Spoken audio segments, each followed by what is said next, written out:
વિદ્યાર્થી મિત્રો, આજે વાત કરીશું ધોરણ 9 અને વિષય વિજ્ઞાનની જે નવી બુક આવેલી છે તેનો વિદ્યાર્થી મિત્રો ચેપ્ટર નંબર 1 આપણી આસપાસમાં દ્રવ્યના સંપૂર્ણ પાઠની વચ્ચે આવતા પ્રશ્નોનું સોલ્યુશન મેળવીશું। એ પહેલા ચેનલની અંદર પ્રથમ વખત આવ્યા છો અને મિત્રો ધોરણ 9 ના તમામ સોલ્યુશન મેળવવા માંગો છો તો ચેનલને ખાસ સબસ્ક્રાઇબ કરી દેવી।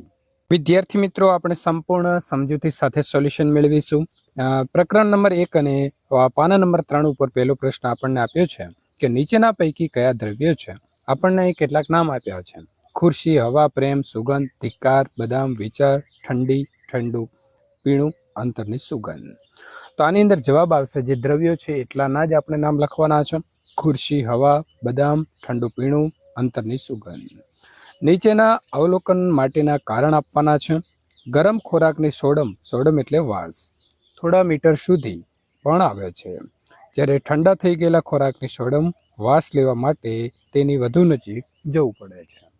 વિદ્યાર્થી મિત્રો, કારણ કે તાપમાનની અંદર વધારો થતાં વાયુરૂપ સુગંધ જે છે તે વધારે દૂર સુધી પ્રસરે છે, એટલે કે આપણે દૂર હોઈએ તો પણ ત્યાં આપણને તેની સુગંધ આવશે। પ્રશ્ન નંબર 3, તરવૈયા સ્વિમિંગ પુલની અંદર પાણીના પ્રવાહને કાપીને આગળ વધી શકે છે। અહીં દ્રવ્યનો કયો ગુણધર્મ જોવા મળે છે? તો આપણે જવાબ લખીશું: તરવૈયા સ્વિમિંગ પુલની અંદર પાણીને કાપી શકે છે કારણ કે પાણીના દ્રવ્યના કણો વચ્ચે આકર્ષણ બળનો ગુણધર્મ જોવા મળે છે। પ્રશ્ન નંબર 4, દ્રવ્યના કણોમાં કયા પ્રકારની લાક્ષણિકતાઓ હોય છે? તો જે દ્રવ્યો છે તેના કણો વચ્ચે ખાલી સ્થાનો એટલે કે અવકાશ રહેલો હોય છે। દ્રવ્યના કણો સતત ગતિશીલ હોય છે। દ્રવ્યના કણો એકબીજાને આકર્ષે છે। પાના નંબર 6 ઉપર આપેલા પ્રશ્નોનું હવે આપણે સોલ્યુશન મેળવીશું। પદાર્થના પ્રતિ એકમ કદના દળને તેની ઘનતા કહે છે। ઘનતા મેળવવા માટે મિત્રો દળ ભાગ્યા કદ, તો નીચેનાને વધતી જતી ઘનતાનો યોગ્ય કર્મની અંદર તમારે ગોઠવવાના છે। તો સૌથી ઓછી આપણે રાખીશું હવા, ત્યારબાદ ચીમનીમાંથી નીકળતો ધુમાડો, ત્યાર પછી રૂ, પાણી, મધ, ચોક અને લોખંડ। આ પ્રકારે આપણે ગોઠવણી કરીશું। પ્રશ્ન નંબર 2, પદાર્થની ભિન્ન અવસ્થાઓના ગુણધર્મોમાં જોવા મળતો ફેરફાર કોષ્ટક રૂપે દર્શાવવો। તો મિત્રો, પદાર્થની ભિન્ન અવસ્થાઓના ગુણધર્મોમાં જોવા મળતો ફેરફાર આપણે અહીં કોષ્ટકની અંદર દર્શાવ્યો છે। હવે આપણે મેળવીશું। પ્રથમ અહીં છે આપણને આપ્યું છે આકાર, તો ઘન હશે તો ઘનની અંદર નિશ્ચિત આકાર હશે। પ્રવાહી જે છે તેનો અનિશ્ચિત અને વાયુનો પણ અનિશ્ચિત રહેશે। કદ ઘનનું નિશ્ચિત રહેશે, પ્રવાહીનું પણ નિશ્ચિત રહેશે અને વાયુનું અનિશ્ચિત રહેશે। દબનીયતાની વાત કરીએ તો ઘન અદબનીય છે, પ્રવાહી આંશિક રીતે દબનીય છે અને વાયુ વધુ દબનીય છે। પ્રસરણ દર જોઈએ તો ઘનનો અતિશય ઓછો, પ્રવાહીનો ઘન કરતાં વધુ અને વાયુ કરતાં ઓછો। વાયુની વાત કરીએ તો ઘન અને પ્રવાહી બંને કરતાં વધુ। તરલતા અથવા તો સખ્તાઈની વાત કરીએ તો ઘન એ દ્રઢ એટલે કે વધુ સખત છે, પ્રવાહી એ તરલ એટલે કે વહનશીલ છે અને ઓછો સખત છે। વાયુની વાત કરીએ તો ખૂબ જ વહનશીલ છે। આંતરઆણવીય આકર્ષણ બળ, તો ઘનની વાત કરીએ તો એ મહત્તમ છે, પ્રવાહી તો ઘન કરતાં ઓછું અને વાયુની વાત કરીએ તો આવશે લઘુત્તમ। ઘટક કણોની ગોઠવણી, તો ઘનમાં આવશે ગીચ, પ્રવાહીમાં ઓછી ગીચ અને વાયુમાં આવશે અવ્યવસ્થિત।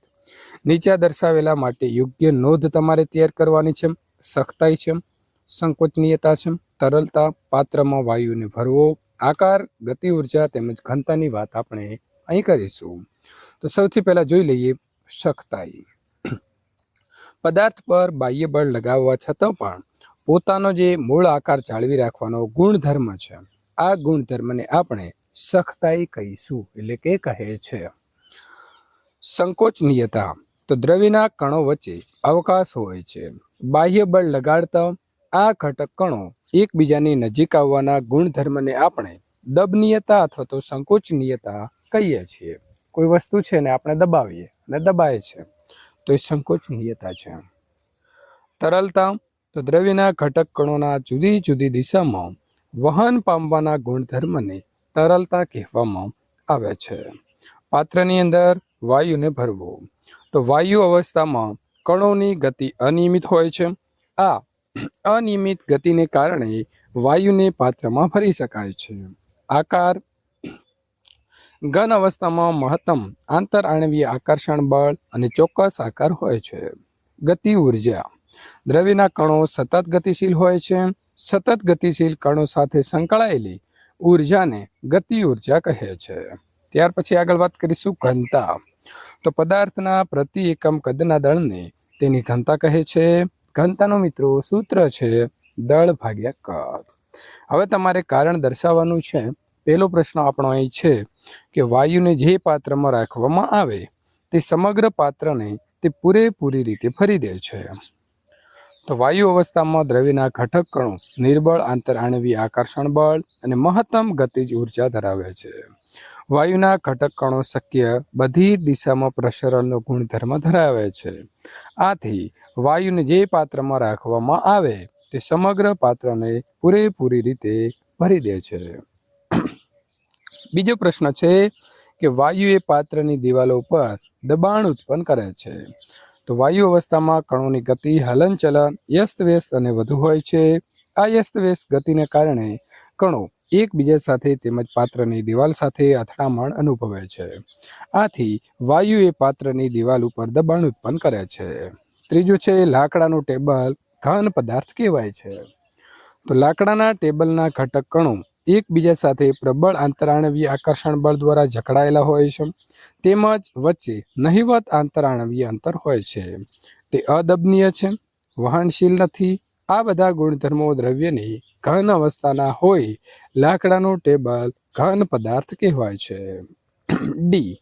આપણે આસાનીથી આપણો હાથ હવામાં ફેરવી શકીએ છીએ, પરંતુ એક લાકડાના ટુકડામાં આ જ રીતે હાથ ફેરવવા માટે આપણે કરાટેની રમતમાં નિષ્ણાત થવું પડશે. તો મિત્રો જવાબ આવશે કે હવામાં રહેલા ઘટક કણો નિર્બળ આંતરાણવીય આકર્ષણ બળ ધરાવે છે.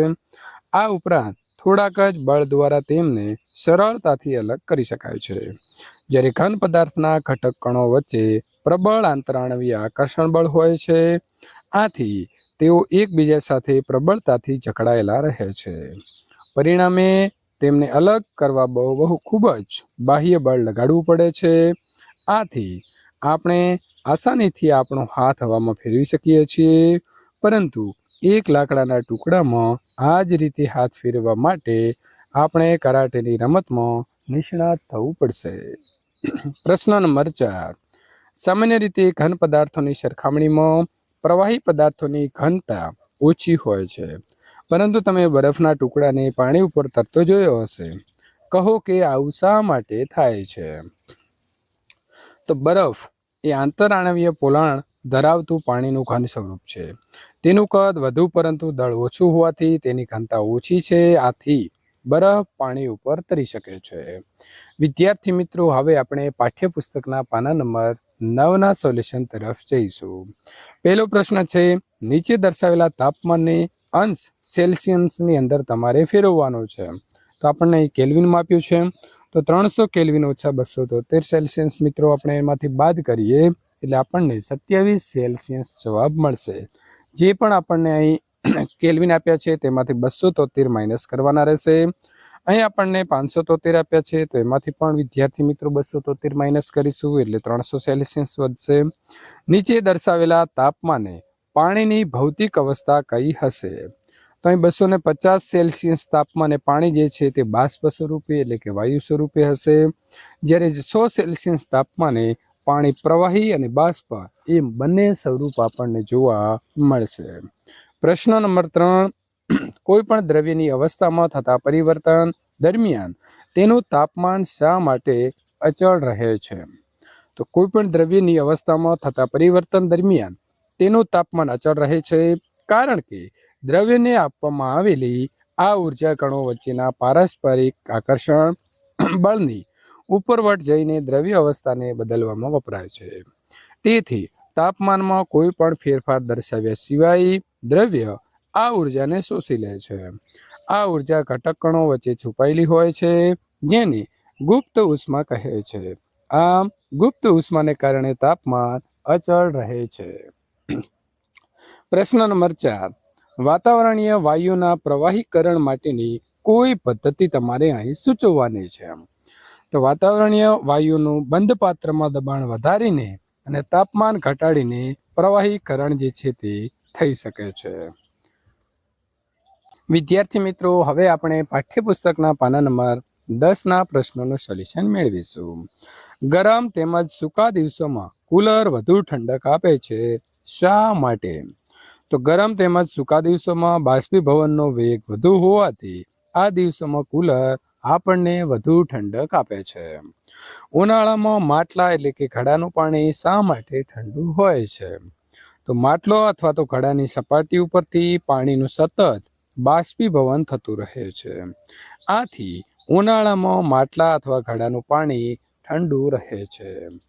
પ્રશ્ન નંબર 3, એસીટોન, પેટ્રોલ અંતર, સ્પિરિટ આપણી હથેળી ઉપર મૂકવાથી હથેળી ઠંડક શા માટે અનુભવે છે? તો એસીટોન, પેટ્રોલ અંતર, સ્પિરિટ એ બાષ્પીશીલ પદાર્થો છે. આથી આ પદાર્થોના ઘટક કણો હથેળી કે તેની આસપાસમાંથી ઉર્જા ગ્રહણ કરી બાષ્પીભવન પામે છે, જેથી હથેળી ઉપર ઠંડકનો અનુભવ થાય છે. પ્રશ્ન નંબર 4, કપમાં રહેલ ગરમ ચા અથવા તો દૂધની તુલનામાં રકાબી એટલે કે પ્લેટમાં કાઢી આપણે ચા અથવા દૂધ ઝડપથી પી શકીએ છીએ, શા માટે? તો સપાટીનું ક્ષેત્રફળ અથવા વિસ્તાર વધતા બાષ્પીભવનનો દર વધે છે. આમ કપ કરતાં રકાબીની સપાટીનું ક્ષેત્રફળ વધુ હોવાથી તેમાં રાખેલા ચા અથવા તો દૂધ ઝડપથી ઠંડા થાય છે. તેથી આપણે ચા કે દૂધ ઝડપથી પી શકીએ છીએ. ઉનાળામાં આપણે કેવા પ્રકારના કપડાં પહેરવા જોઈએ, શા માટે? તો ઉનાળામાં આપણે સુતરાઉ કપડાં પહેરવા જોઈએ, કારણ કે શારીરિક પ્રક્રિયાઓના કારણે ઉનાળા એટલે કે ગરમીના દિવસોમાં આપણે વધુ પરસેવો આપણને થાય છે, જેનાથી આપણને ઠંડક એટલે કે શીતળતા મળે છે. જેમ કે આપણે જાણીએ છીએ કે બાષ્પીભવન દરમિયાન પ્રવાહીની સપાટીના કણ આપણા શરીર કે આપણી આસપાસની ઉર્જા મેળવીને બાષ્પમાં ફેરવાઈ જાય છે. બાષ્પીભવન ગુપ્ત ઉષ્મા જેટલી જ ઉષ્મા ઉર્જાનું આપણા શરીરમાંથી શોષણ થાય છે, જેથી આપણા શરીરને ઠંડક મળે છે. જો કે સુતરાઉ કપડામાં પાણીનું અવશોષણ વધુ થાય છે, તેથી આપણને થતો પરસેવો તેમાં અવશોષિત થઈ વાતાવરણમાં સરળતાથી બાષ્પીભવન પામે છે. વિદ્યાર્થી મિત્રો, આગળના ચેપ્ટરના આ પ્રકારના સોલ્યુશન મેળવવા માટે અહીં આપેલી એન્ડ સ્ક્રીન ઉપર ક્લિક કરી શકો છો.